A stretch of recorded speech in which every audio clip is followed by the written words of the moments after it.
10 may 2025-ci il tarixdə Ağcabədi rayon İcra Hakimiyyətinin təşkilatçılığı ilə Konstitusiya və Suverenlik ili çərçivəsində Ulu Öndər Heydər Əliyevin anadan olmasının 102-ci il dönümünə həsr olunmuş Ümummilli lider Heydər Əliyev müstəqil Azərbaycan Konstitusiyasının müəllifidir mövzusunda ümumrayon konfransı keçirilib. Tədbirdə Ağcabədi rayon İcra Hakimiyyətinin başçısı Rafil Hüseynov, hüquq mühafizə orqanlarının rəhbərləri, YAP Ağcabədi rayon təşkilatının sədri, şəhid ailələri, qazilər, partiya və ictimaiyyət nümayəndələri, rayonun idarə və təhsil müəssisələrinin rəhbərləri, həmçinin kənd və qəsəbə inzibati ərazi dairələri üzrə nümayəndələr iştirak ediblər. Öncə ümummilli lider Heydər Əliyevin rayon mərkəzində ucaldılmış abidəsi önünə tər çiçəklər düzülüb, dahi liderin xatirəsi ehtiramla anılıb.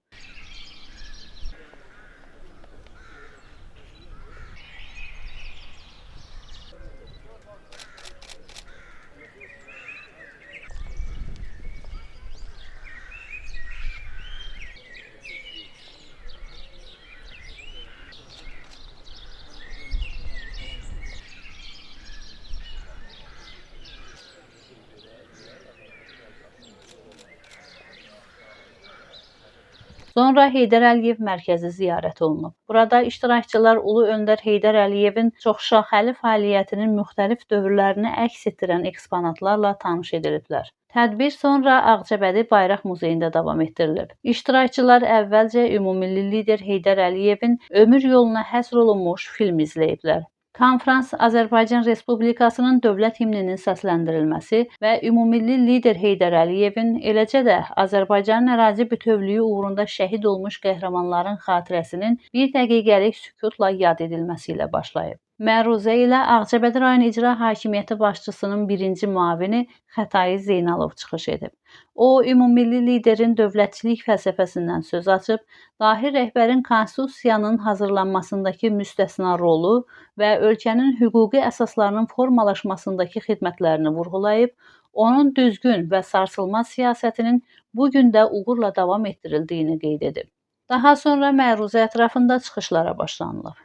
Dini qurumlarla iş üzrə Dövlət Komitəsinin Qarabağ və Şərqi Zəngəzur regional bölməsinin müdiri, tarix üzrə fəlsəfə doktoru Əlizadə Nəcəfov dövlət və din münasibətlərinin tənzimlənməsində Heydər Əliyevin xidmətlərindən söz açıb. O bildirib ki, 1995-ci ildə təsdiq edilən Azərbaycan Respublikasının konstitusiyasında din-dövlət münasibətləri açıq şəkildə tənzimləndi. Dövlətin dini deyil, dünyəvi olması, eyni zamanda vətəndaşların dini inanclarına hörmətlə yanaşılması təmin edildi. Heydər Əliyev bu müddəaların həm hüquqi baza, həm də ictimai şuur səviyyəsində möhkəmləndirilməsinə nail oldu. 1993-cü ildən sonra dini maarifləndirmə, məscidlərin və ibadət yerlərinin bərpası, dini təhsil ocaqlarının yaradılması və beynəlxalq dini dialoqda Azərbaycanın fəal iştirakı da məhz Ulu Öndərin siyasi uzaqgörənliyinin nəticəsi idi.